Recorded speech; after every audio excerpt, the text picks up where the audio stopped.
Okay, so lovely to be with you guys. My name is Carlo. I'm a senior lead solution architect at Cartesi. And today we're going to talk about how can we do things using our tech, right? So basically what we will cover is an overview of Cartesi, an overview of how you can develop with it, and I'm going to do some comparisons on how you do Web3 development, Web2 development, and then how you do it with Cartesi, right? And a quick intro to Cartesi Rollups, which is the product we use for enabling our tech. So just an overview of what the stack is about is this. So basically the objective is having this really rich code that you can use for decentralized applications. So if you develop on Solidity, you probably have faced a lot of issues like the size of the transactions or lacking libraries that do stuff that you're usually doing on Web2, like parsing a string or something like that, accessing a database, all this stuff. And that's what we want to bring. We want you to have the same power and expressiveness and computational power that you have on Web2, only available on Web3 in a decentralized fashion, right? So if you take a look in here, this is a really simple example of a DApp in Cartesi. This is an echo DApp. Basically what it does is whatever you throw at it, it just throws back at you, okay? And if you're into Python, you can see that this code looks just like any regular Web2 Python code, right? That's because we wrap the whole framework and how we interface with it in a simple HTTP interface. And that has a couple of reasons, because most developers, they're not Web3 developers, right? You have a really steep learning curve. And in order to make it easier for Web2 developers to onboard, we made the decision of providing this nice HTTP interface. You comply to it, you're used to it, and now you have a decentralized application, right? This is just a preview. I'll just explain stuff and go back to this later, okay? So let's go from an overview of Cartesi. Basically, we're bringing this new OS, and we think it's pretty neat. So we love Ethereum. Ethereum has security. It has decentralization with censorship resistance. We have all these thousands of nodes validating everything. Anyone wants to tamper with something, it's really hard because you have to lie consistently with thousands of nodes in order to do this. But Ethereum also has its drawbacks, right? Because since everyone on the network is validating everything, it means that all the nodes on the network are producing all the computations, and that makes it very limited. Because if you have the Ethereum network and you don't have tiny transactions, well, just throw a while one loop at it. You just halted the entire network, right? Or if you don't make it really, really expensive like this, well, then you can just flood it with useless tiny computations, and you halt the network anyway, right? So the idea on Cartesi is, can we get these really nice security guarantees of the blockchain, but enable really, really large computations, and also bring better tooling for development, and that's what we go for, okay? So how do we do this? Well, basically, what we do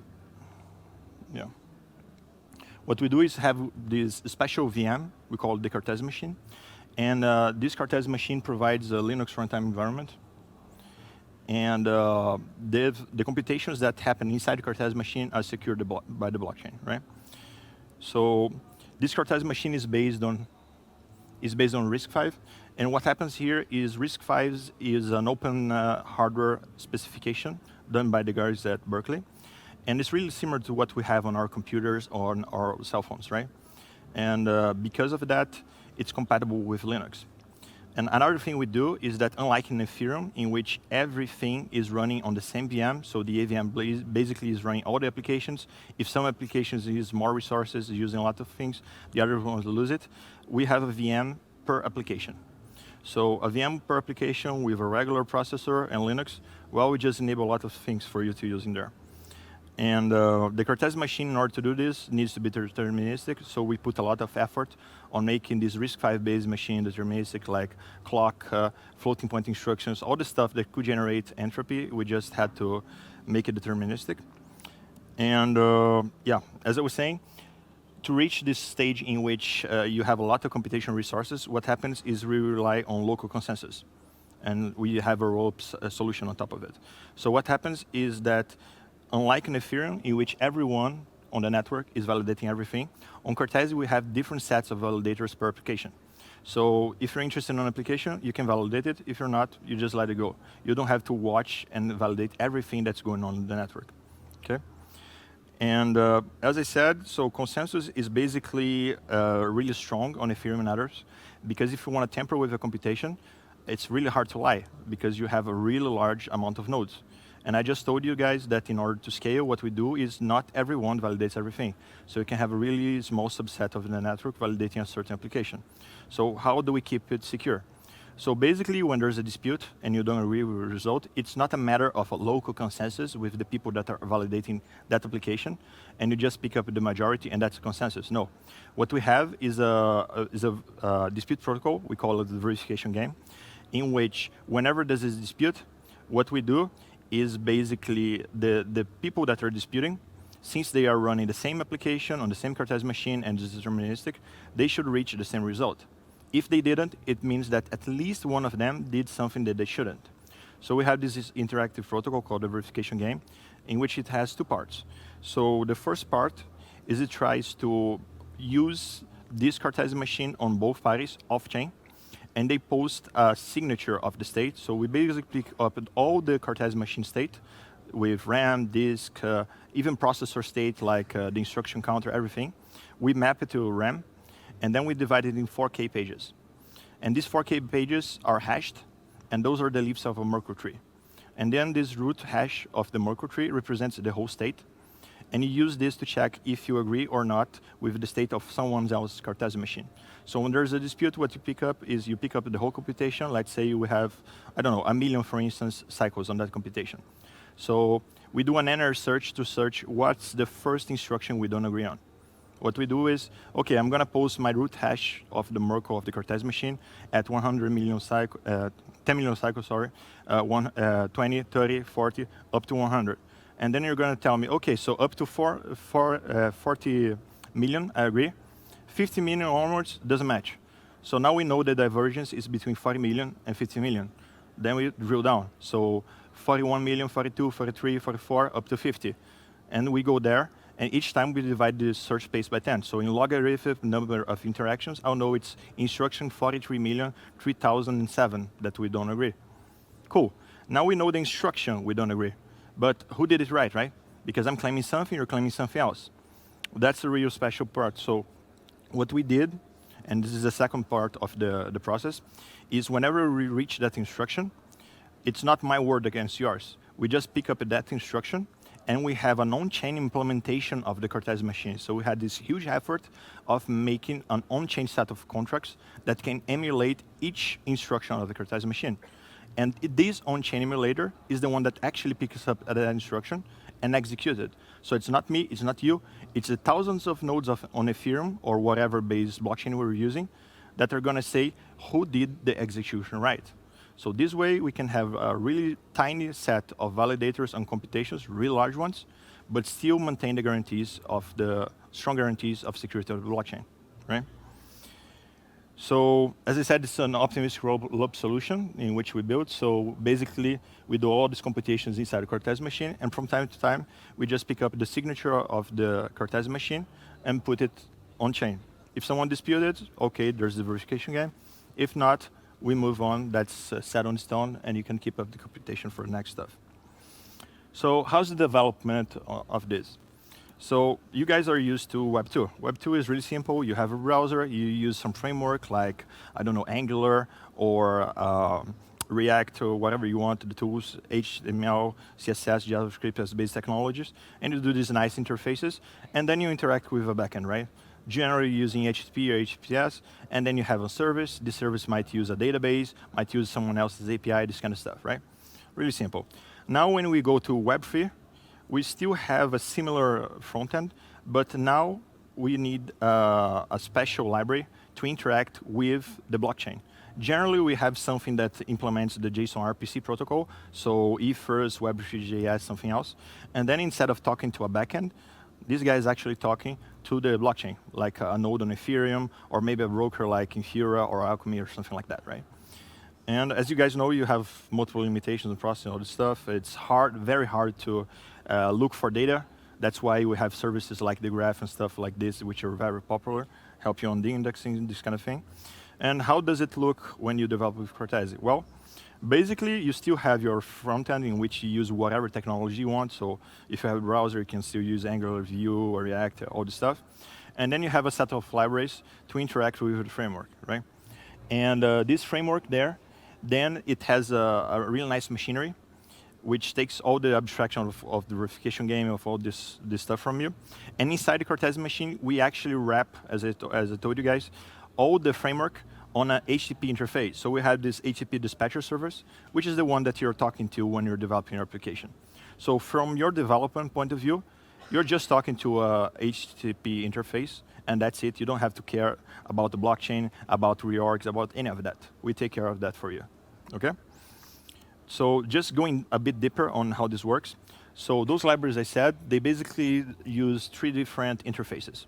So we still need a JSON RPC to talk to the blockchain, because whenever you're trying to reproduce a computation, well, you need the inputs, right? So you have a data availability problem if you're not using the blockchain. Let's say I'm storing my input on IPFS, for instance. And then you say, I cannot do your computation. Why? I don't have the inputs. Okay, from the blockchain point of view, there's no way for you to say, it's me lying about it not being RPFS, or it's you lying that you didn't put it in there.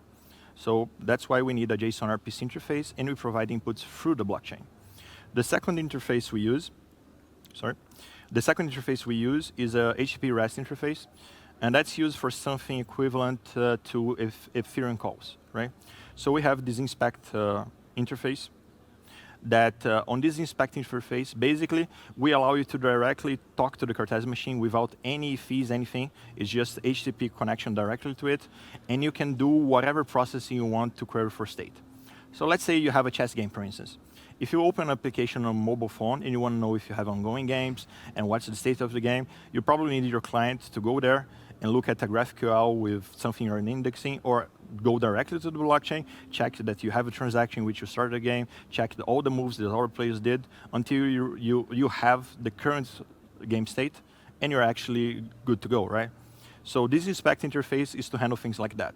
So instead of doing that, what you do is you go through this inspect interface, you just call it the Cartesi machine, you give your address, and you say, hey, what's up?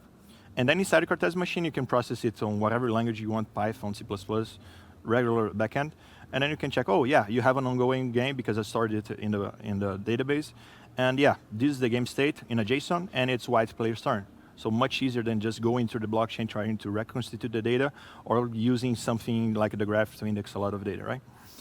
And the third interface in there, which is the graph, is an interface that we use to ease the outputs of the Cartesi machine. So the Cartesi machine basically can use reports, which is something you generally return when you're using this inspect interface. Then you have notices. Notices are a mechanism really similar to what we have on Ethereum events.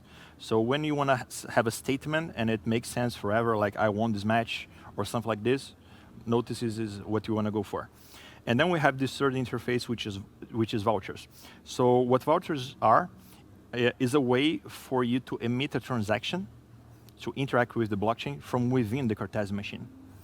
So since the Cartesi machine is deterministic and doesn't have outside the interfaces like internet and stuff like this, inside the Cartesi machine, you just do your transaction, and then you put it on a voucher.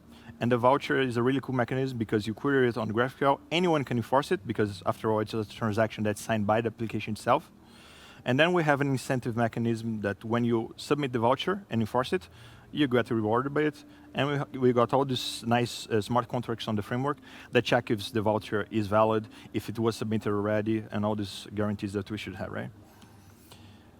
Okay, so let's go back to that initial code. So how does it look like? So basically, this is an Echo application, as I said. It's a really simple one. Whatever you throw at it, it throws back at you. On the left side, we have an example using this front-end console that's available on our repo. So the URL is down here, but you can also query me for that later. Also available on our side. So it's a simple application done in TypeScript that basically implements all those three interfaces I've shown. And on the right side, we have a basic Echo application written in Python. So that's the actual decentralized code, right? So what we have in here, if you take a look, is first we start using this front end and sending a payload. So hello there. So from the blockchain point of view, we don't know what it is. It's just a binary output, binary input, but your application knows that's a string, right? So inside your application, That's regular Python code, as I said. So we're importing OS because, after all, it's a Linux machine. And that service that I mentioned that has all the wrappers in HTTP interfaces, well, basically this server is listening somewhere, and we settle an environment variable with it. So we're using OS environment to load up that variable, and we also use requests. So people familiar with Python know it's a really well-known HTTP library, right? And OK, using that OS, now we're picking up that environment variable, so we know where to connect on the Cartesi HTTP servers. And now we have this dictionary here, in which we settle advanced state and map it to a method called handle advanced, and inspect state and map it to handle inspect. So advanced state and inspect state are a payload. Whenever you receive an input on the Cartesi machine, it can be from two different sources. So it can be this input that came through the blockchain and is actually advancing your application state, or it can be a direct query you do. For example, that chess in which I said, so do I have any game, something like that, inspect calls, it will come with this metadata as inspect state. So you know it's something that's going to be thrown away afterwards, right? And the basic structure is you have this infinite loop, and this infinite loop has an iterator, okay? In this iterator, you're doing two things.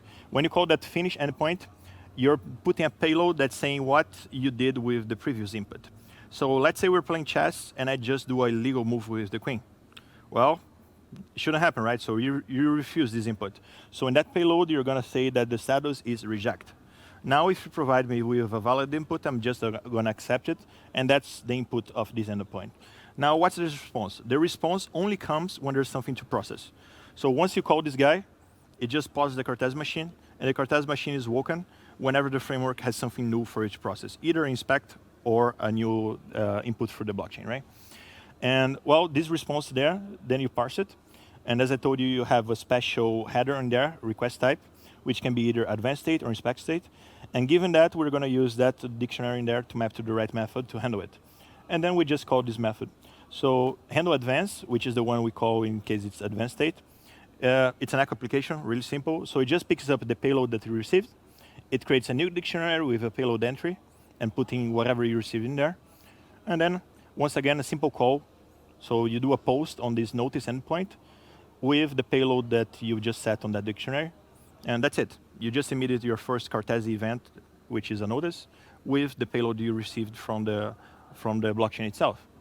And you return accept because, well, that's valid, so let's go forward. So on the handle inspect, which is the case for this inspect API, which is ephemeral, same stuff. Only that this time we're picking up this payload and we're putting on a different endpoint on report. Report is this other interface in which I told you guys that it's meant to be ephemeral. So whenever you do a report, it's not stored, it's not there forever. It's like an Ethereum call response, right? And yeah, that's it. After you process it, we just set up that finish status to accept or reject and do it again. So now on the left side, once we process this, what happens is we emitted a notice in there, right? Because we just sent this payload through the blockchain, hello there. We got in there, and a notice was emitted. So we can still use this front-end application and use this really nice command, yarn start to notice list. And what this does is it goes to the Cartesi node, to the graphical interface, and says, hey, show me the notices. And there it is. You're going to have a notice, sorry. You're going to have a notice stating the epoch, input, and notice index. And the payload is in there, hello there. So epoch is because we're an optimistic roll-up solution, right? So all these time frames in which we validate stuff and then we roll up, those we call epochs. So that's the index of the epoch. So in a given time frame, you can have multiple inputs. So you have the index of the input. And then a single input can generate multiple events, right? So we also have another index for the notice there. Well, that's it. So basically, we have a tracking here which has a $10,000 USD price, and it's divided in three. So first place takes 5K, second place takes 3K, and third place takes 2K. We have multiple resources available to help you guys. So first of all, we're here. So you can just come at our booth and talk to us. We also have multiple examples of code, like we have this getting started, which is Echo in Python, in JavaScript, in C++, in Lua, in multiple languages. We also have some nice applications using machine learning or database like SQLite, and yeah, a lot of interesting stuff in there, so you can give it a look. We have a special Discord channel for this hackathon. So if you scan our QR code on our booth, you get there. You also get a special badge that no one else would ever get, just people attending this event. And we also have the Cartesi docs available. So yeah. Once again, this is a hackathon, so you probably want to make some most tracks to have more chances, right? So if you want to mix our project with something else, let's say you want to do a slot machine, and you want to do it on top of Polygon, calling a smart contract on Chainlink for random number generation, and then you want to feed it to Cartesi machine to actually do the slot machine. So you won jackpot, or you didn't get anything, or something like that. You can always come and discuss with us, and we can help you integrating stuff and figure it out, right? That's it. Hope you liked it. If you have any doubts, anything, just talk to me later, or you can stop at our booth. And yeah, hope to see you guys doing something really nice on this hackathon. Thank you. Can you go back to like the starting of the slideshow? This one? Starting of the slideshow.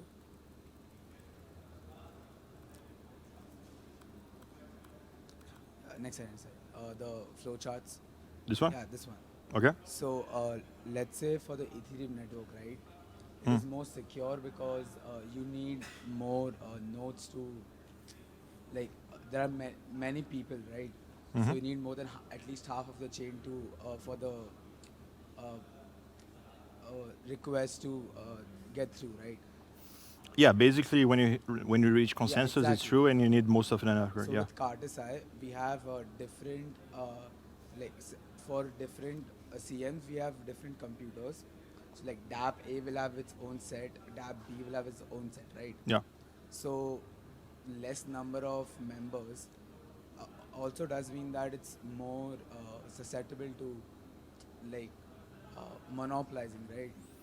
Yeah, as I said, if we just use consensus, so like I'm playing poker with you and two other guys, right?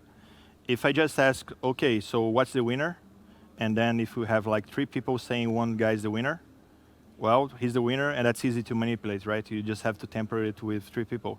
But as I explained, whenever there are disputes, we don't rely on the consensus of the nodes that are involved in that computation.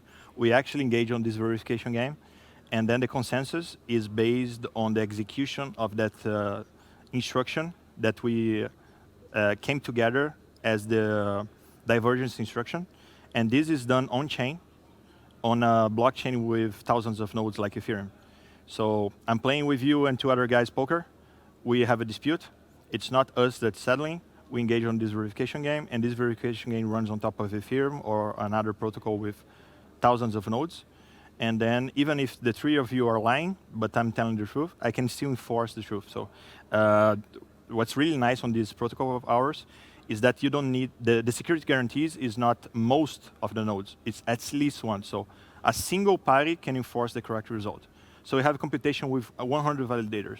99 are lying, but a single party can still challenge them all and enforce the correct result, because in the end, it's consensus of the underlying blockchain that settles it, which in case can be Ethereum, Polygon, Gnosis, even other roll-up solutions like Optimism or Arbitrum.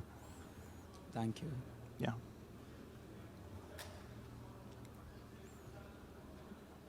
Anyone else wants? Okay.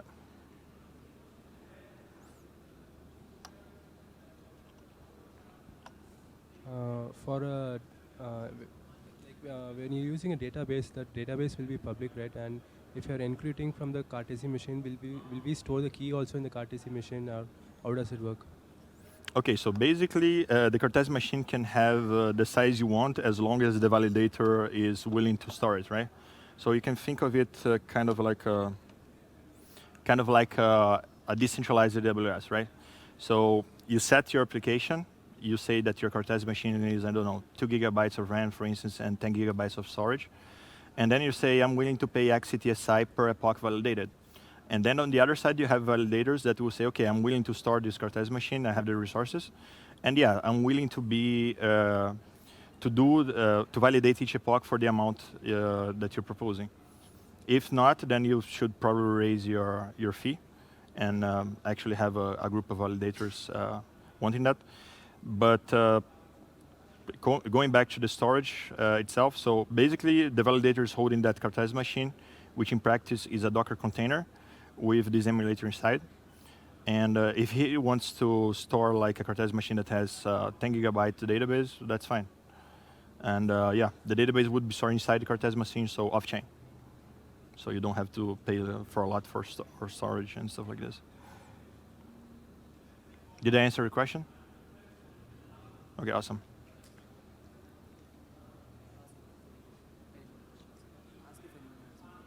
Anyone else got a question? Anything? Okay, awesome. It was great talking to you guys, and well, looking forward to whatever you're building. Have fun.